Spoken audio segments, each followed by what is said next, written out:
May 120 months sa buhay mo na pwedeng magdesisyon kung magiging komportable ka o mahihirapan pagdating ng retirement. Ito ang pinakamahalagang 120 months ng buhay mo. Pero karamihan ng Pilipino, hindi nila alam na nandito na pala sila. Akala nila sapat na ang hulog nila sa SSS. Akala nila fix na ang magiging pensyon nila.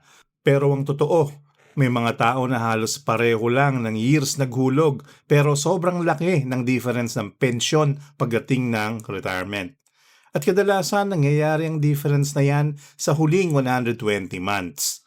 Kaya sa video na ito, pag-uusapan natin kung paano gamitin ang natitirang panahon mo para habulin ng mas mataas na SSS pension, palakasin ang pag-ibig savings mo, at gumawa ng retirement income na hindi ka aasa sa anak mo balang araw. Ang video na to ay para sa kaalaman lamang, hindi personal na payong pinansyal. Affiliate products in the shelf below. Welcome back mga ka-Brown Investor. Sa video ito, gagawa tayo ng retirement roadmap para sa pinakamahalagang decade ng financial life mo. Pag-uusapan natin, bakit sobrang critical ng last years mo sa SSS computation, paano gamitin ang Pag-ibig MP2 bilang pension booster, at anong mga financial mistakes ang dapat mong iwasan habang may oras ka pa. Dahil minsan, hindi mo kailangan magsimula ng maaga para gumanda ang retirement mo. Kailangan mo lang maintindihan kung kailan pinakamalaking epekto ang bawat hulog mo. At para sa maraming Pilipino, ang pinaka-importanting pera na ihuhulog nila sa buong buhay nila ay nasa huling 120 months. Maraming Pilipino ang sobrang sipag buong buhay. OFW, empleyado, negosyante, pero pagdating ng 50s, doon pa lang nila tinatanong, sapat kaya ang retirement ko? At ang problema, maraming tao ang umaasa na somehow magiging okay din ang lahat pagdating ng retirement. Na baka may pensyon naman, baka tulungan ng anak, baka kayanin pa magtrabaho. Pero ang retirement hindi kusang gumaganda. Pinaghahandaan siya. At habang lumalapit ka sa retirement age, mas nagiging mahalaga ang bawat financial decision mo. Ito ang hindi naiintindihan ng maraming Pilipino. Hindi pare-pareho ang value ng bawat taon ng paghuhulog mo. Dahil para sa maraming tao, ang huling 10 taon ang panahon kung kailan pinakamataas na ang income, mas konti na ang gastusin sa mga anak, at mas seryoso ka nang maghanda para sa retirement. Kaya ang huling 120 months, pwedeng maging catch-up window mo. Ito ang panahon kung kailan pwede mong taasan ang savings mo, ayusin ang SSS contributions mo, bawasan ang utang, at gumawa ng future monthly income. Dahil minsan, hindi mo kailangan ng 40 years para baguhin ang retirement future mo. Kailangan mo lang gamitin ng tama ang natitirang panahon.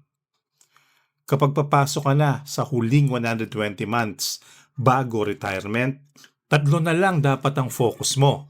Goal number 1, protect your future pension. Siguraduhin mong tuloy-tuloy ang contributions mo at hindi nasasayang ang final working years mo. Goal number 2, eliminate unnecessary debt. Dahil ang pinakamabilis na paraan para sirain ang retirement ay dalhin ang utang hanggang senior years.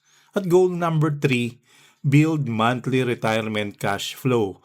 Dahil ang tunay na problema sa retirement, hindi lang total savings. Ang tunay na problema, may pumapasok ka bang pera buwan-buwan kapag tumigil ka ng magtrabaho? Ngayon, pag-usapan natin ang SSS. Hindi man ito kayang ibigay lahat ng retirement needs mo, napakahalaga pa rin ng role nito.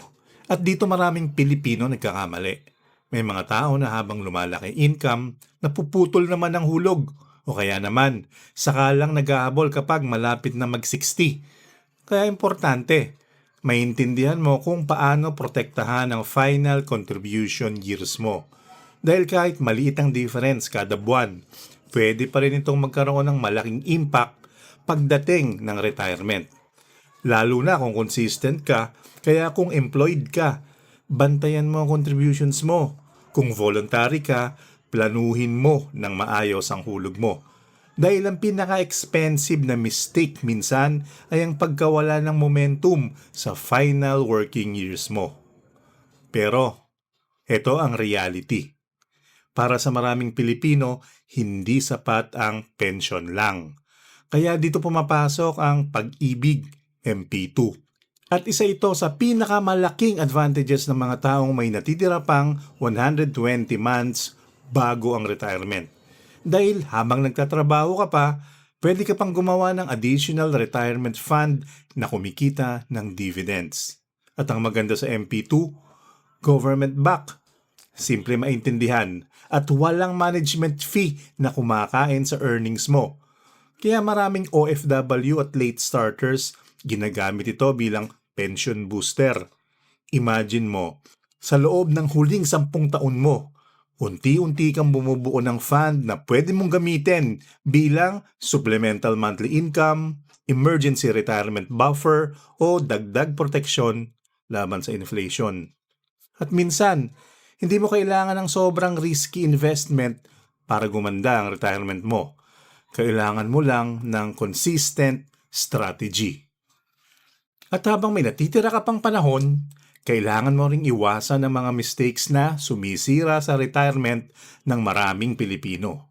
Katulad ng pag-asa lang sa anak, lifestyle inflation habang tumataas ang income, pagkuha ng bagong utang sa 50s, o kaya naman paggamit ng retirement money para sa ibang tao. Dahil ang problema sa retirement mistakes, minsan hindi mo agad nararamdaman. Pero pagdating ng 60, saka lumalabas ang totoong epekto. Kung nasa 40s ka pa lang, magandang panahon ito para seryosohin ang retirement planning.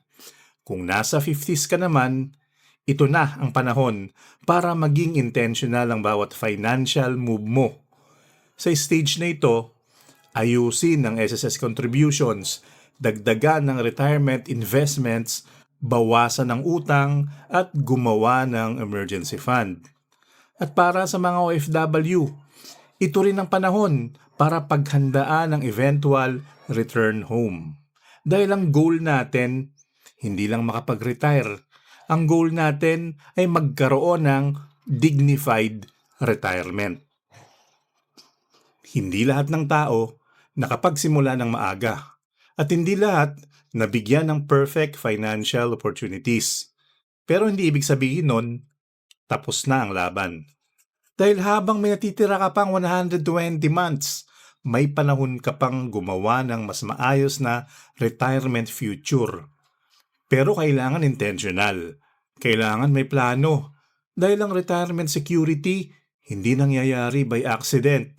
Pinaghahandaan siya. Ito pa rin ang The Brown Investor. At tandaan mo, ang pinaka-importanting pera na ihuhulog mo sa buong buhay mo, baka nasa huling 120 months pa lang.